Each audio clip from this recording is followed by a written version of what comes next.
I grew up in Illinois, graduated, moved to Chicago, lived in Chicago for like 13 years, and then decided that living in the city was not exactly right. So I ended up moving to Ojai, California. Um, I knew about it because a friend of mine moved from Chicago to Ojai. So that's how I knew about it. I'd been to it a few times.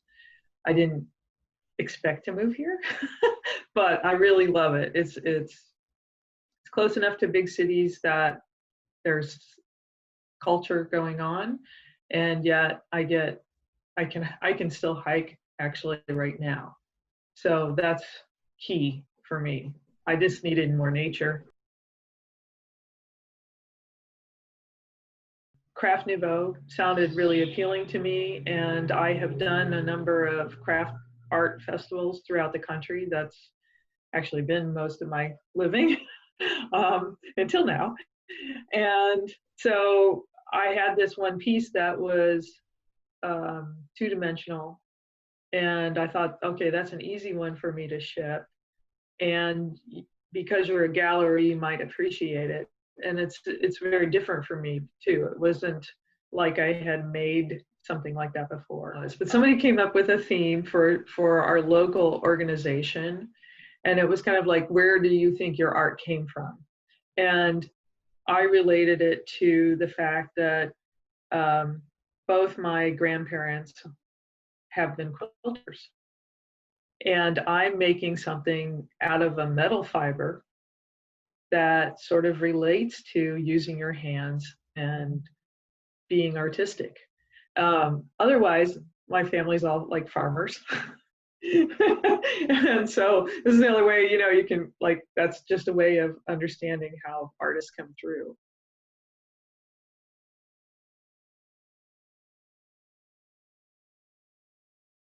Well, I made a decision in high school to major in art. I had always been doing things with my hands, and I took all the art classes that I had, but I wasn't thinking that that would be my path. I I did excel in them. Um, it just somehow called me. I can't explain other than that, because a lot of students who entered college when I did in the arts already had like a lot of skills from the art background, and that wasn't my concentration. I had my father said, you need to take business classes, so I'd taken like every business class I could, and they're fine, but they weren't interesting. If I can say it that way, it just really didn't call to my heart, I think. And so entering college with the idea of being in the arts was a very different step for my family, for my background. But it's been a really great journey.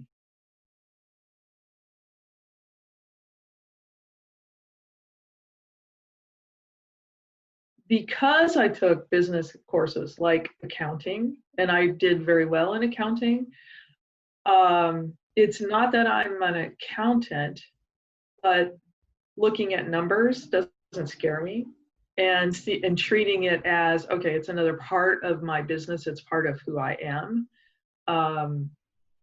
It's a good thing, because we have to price things, we have to figure out how much something costs, we have to know a lot more than we think we need to know to be an artist.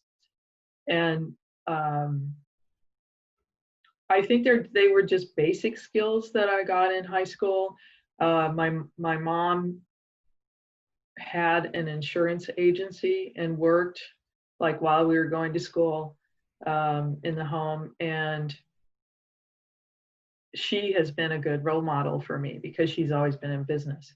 And I've always felt like that skill set helped me to feel okay with being an artist, being a business, an entrepreneur.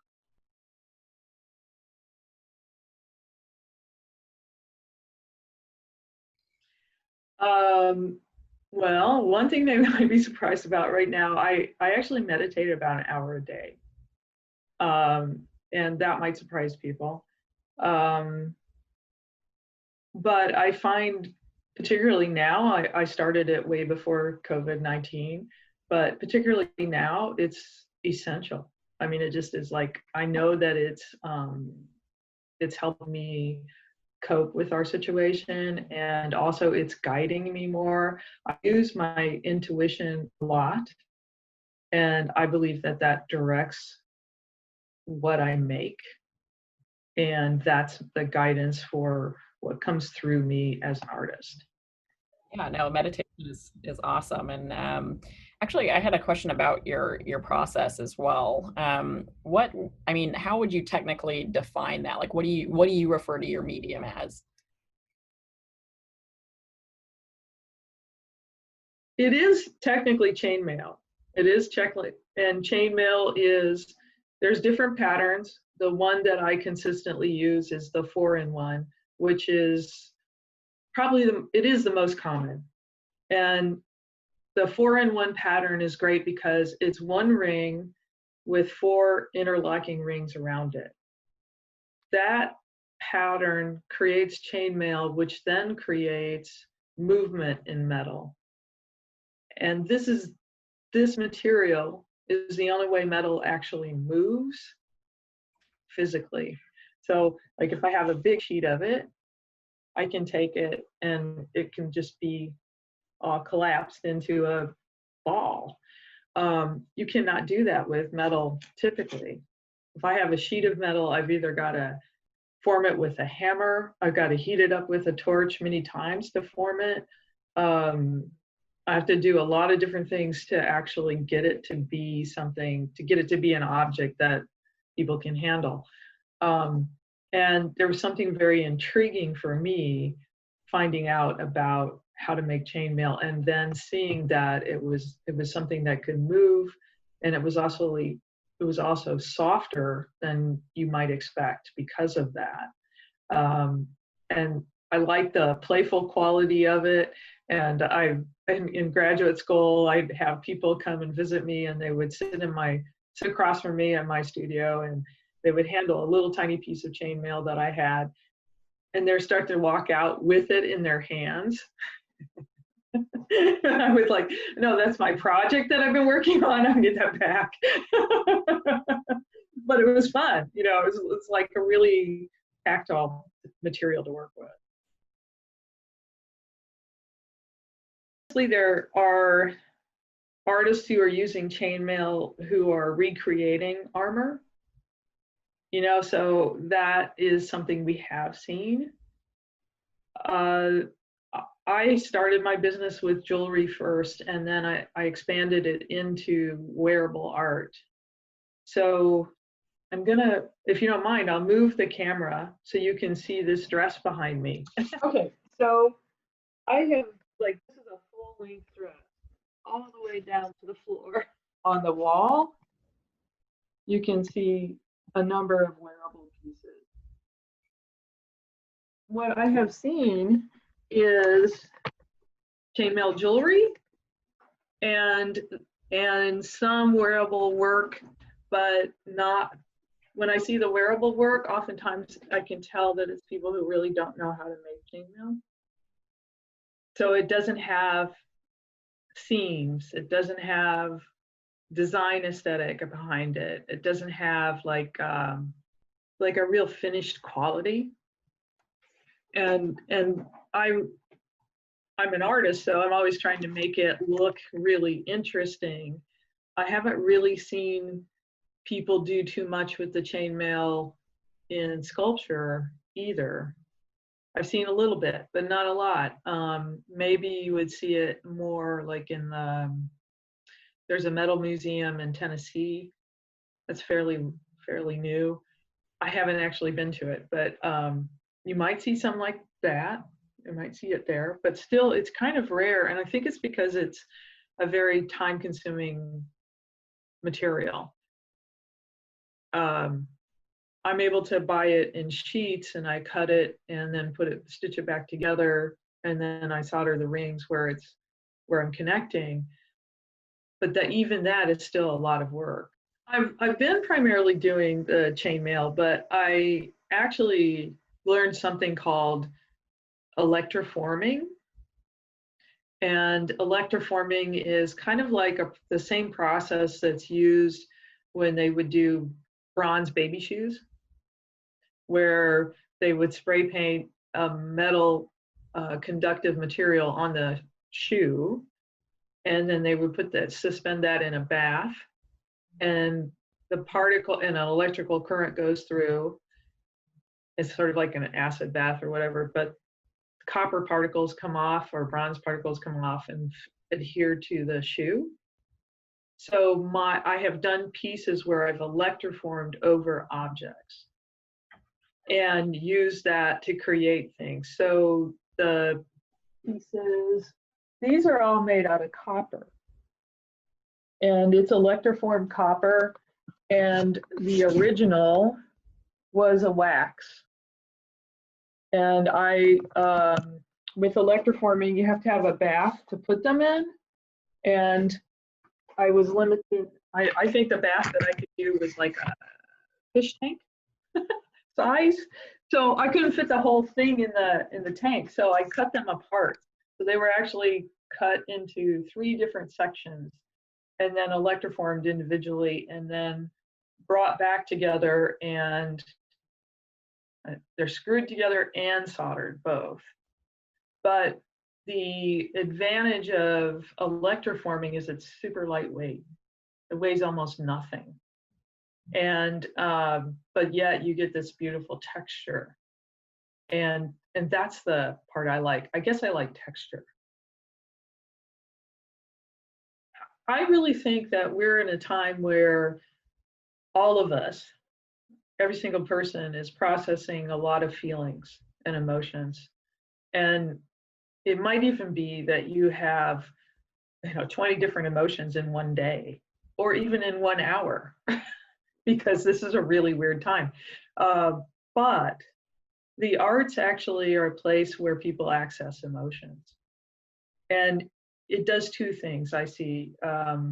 Oftentimes artists put their emotions into their artwork, but they may not actually be aware of that until later. Like later they find out, oh yeah, that was about that sort of thing. They didn't realize it, like it comes back later. Or it's a way for them to relieve emotion. And the audience, it's a place for the audience to come and look at something and respond to it and have an emotional contact with it. And you do, I, as the artist, I do not know what the response of an audience will be. I never know. Nobody really ever knows when they're making something what the response will be. And even if it's, it doesn't really look like something that's going to convey a message, it still does. Like I have some things that are wearable that are really functional, but they still have some sort of a message for the person. Like, how does it make them feel when they wear it? Because my background is jewelry, as an artist, you're always trying to get into, as a show artist, where I'm trying to get into shows to sell my work and talk to people. I realized that I could enter into a different category if I had more fiber-like things, because jewelry is a challenging category to enter into. So I thought about, well, what could I make out of this material that was bigger and wearable, that was simple? And that's how the scarf came about. Not that I have a really specific inspiration behind this particular piece. Sometimes I do and sometimes I don't. The dress behind me actually is called Armored Dreams. And I saw the image of the piece in a dream. And I used metal going through the chainmail to kind of push the metal out, pushed a chainmail out, because chainmail collapses in and is always around the body. So I wanted to experiment with how I could do that differently. Be playful with my work. I don't take it that seriously. I mean, it's something, chainmail is such a beautiful tactile material. It's meant to be held, it's meant to be tried on. It's comfortable, and I encourage people to play with it and don't be afraid of it. Um, it is like an opportunity for you to experiment, to be a little bit different.